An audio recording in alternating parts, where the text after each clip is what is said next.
আজ ভূত চতুর্দশী। কি শুনেই কেমন গা কাটা দিল, তাই না? এরকমই শিহরণ করা ঘটনার কথা জানবো সতীপীঠ কঙ্কালীতলাকে ঘিরে। জানবো সেই সময়কার কঙ্কালীতলার রহস্যময় অন্ধকার ঘেরা অলৌকিক সময়ের কথা। ভয়, বিশ্বাস আর তন্ত্র সাধনার পীঠ কঙ্কালীতলার অজানা ইতিহাস। একটা সময় কঙ্কালীতলা মানেই ছিল ভয় আর রহস্যের মোড়ো এক এলাকা। ঘন জঙ্গলে ঘেরা ছোট্ট এক মন্দির, চারিদিক নিস্তব্ধ, অন্ধকারে মোড়া, আর কোথাও দূরে শিয়ালের হুক্কার প্রতিধ্বনি। সেই সময় দিনের বেলাতেও মানুষ পা ফেলতে সাহস করত না, রাতের বেলা তো দূরের কথা।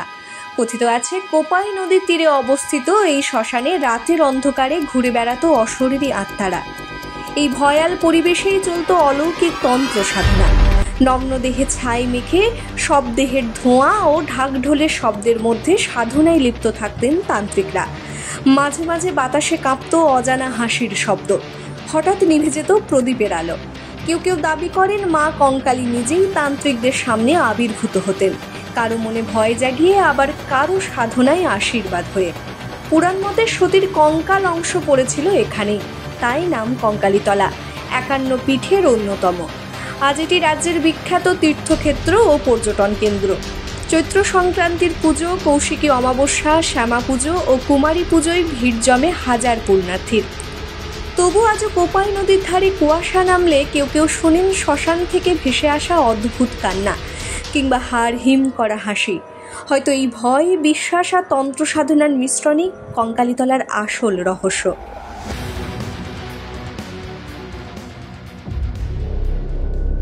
আগে আমরা যখন ছোট ছিলাম তখন এই জায়গাটা ছিল একদম নির্জন, চারিদিকে বন জঙ্গলে ঘেরা, গা ছমছম করতো দুপুরবেলায় আসলে পরেই। আমাদের জীবনে বাঘটা একটা সচরাচর ছিল না, তবে শিয়াল এবং অন্য কোনো বন্য জন্তু এখানে বসবাস করত। যাই হোক, আমরা যখন ছোট ছিলাম বাবা পুজো করতেন, তা দুপুরবেলাতে যখন একটু বাবাকে খাবার দিতে আসতাম, তখন এই বন জঙ্গলের ভিতর দিয়ে একটা সরু একটা পথ ছিল, সেই পথে আসতে হতো। এসে বাবাকে একটু খাবার দিয়ে খাইয়ে যেতাম।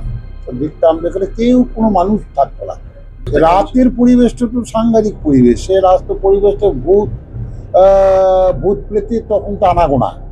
বাবারা বলতো যে আমরা যখন বসে থাকতাম তখন হঠাৎ দেখতাম যে একটা গাছ মরমর করে ভেঙে পড়লো, দৃশ্য ছিল আর কি। তা সন্ধ্যা লাগলে পরে এরকম মায়ের একটা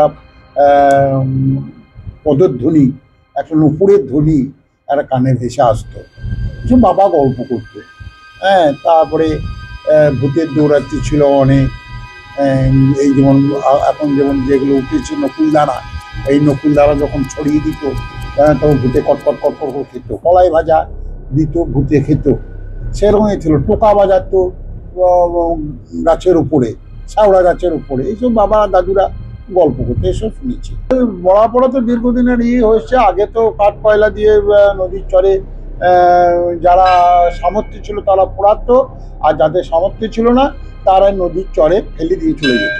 শিয়াল কুকুর টানাটানি করতো, যেখানে সেখানে কোনো সময় দেখা যেত রাস্তার ধারে একটা পা পড়ে রয়েছে, কে হাত কাটা পড়ে রয়েছে, কে মুন্ডুটা পড়ে রয়েছে, কিংবা দেখছেন যে বডিটা অর্ধেক খেয়েছে অর্ধেক পড়ে আছে, এরকম দেখা যেত। চারিদিকে বন জঙ্গলে ঘেরা ছিল তো নদীর চরে। তারপর আস্তে আস্তে ডেভেলপ হলো, মানুষ সব বন জঙ্গল কেটে সব চাষাবাদের একটা করে ফেললো। অনেক দোকানপাট হয়েছে, মায়ের মন্দিরও সেজে উঠেছে, চারিদিকে আলোর ঝলকানি, চারিদিকে। এখন তো পরিবেশটা আলাদা। কালী পুজো সকালবেলা থেকে, তার আগের দিন থেকে তো মায়ের আমরা সব তো উপসী থাকি।